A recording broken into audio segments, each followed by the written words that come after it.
sharp life. Alright. Hello, welcome to Shop Talk with Bob. This is episode number 4. And this is going to be the first of 4 deep dives that we're going to do into grinding. Grinding has been a subject that a lot of people have been asking about. It's a very broad subject. It's got a lot of information. We're going to break it into 3 deep dives. The first one today, I'll be talking about abrasives and some of the machinery that we use. The second deep dive will be on laying out the blade and grinding with my fixtures. A lot of people have asked about that.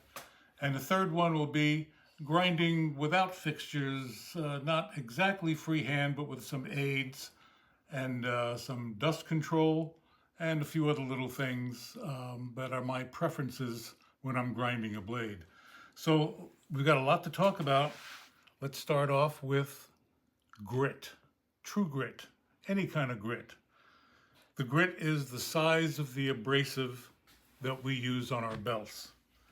And it's graded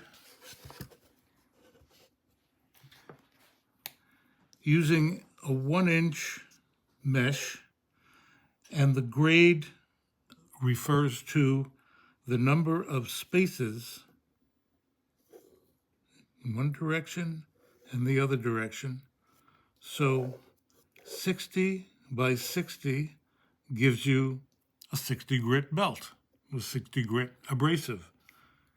80 spaces by 80 spaces gives you 80 grit. There are other systems for measuring. When they use diamond belts, for example, it's a micron system, and Trizac belts and Norak belts by Norton use a completely different system, an A and an X system. But basically, most of the belts that we use in knife making are graded with the mesh system.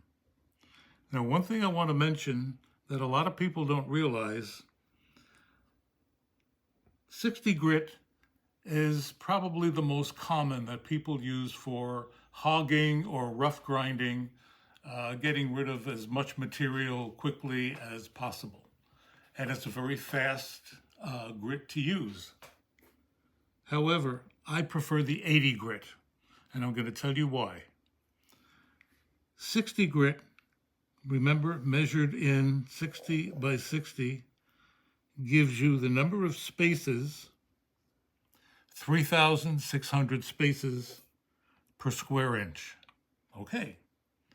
80 grit, which doesn't sound that much smaller actually than 60 grit, gives you 6,400 spaces per square inch, roughly half the size. So if you're rough grinding with 60 grit, your grit is going to be twice the size, which means the scratches are going to be twice as wide and twice as deep. And it's going to take you a lot longer to get rid of those scratches as you go down to finer and finer grits. I hope